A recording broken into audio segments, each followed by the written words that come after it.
Individual candidates' examination results will be accessed online through a link on the KNEC website or directly through the following link: results.knec.ac.ke, and candidates will be required to enter their index number and one of their names as per the registration data for the 2025 KCSE examination.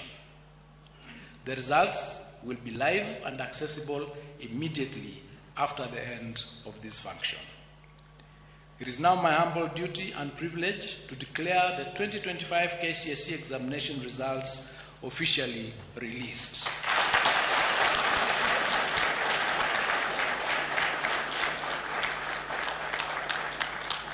I wish all the candidates success in their future endeavors, and to all of you, Happy New Year.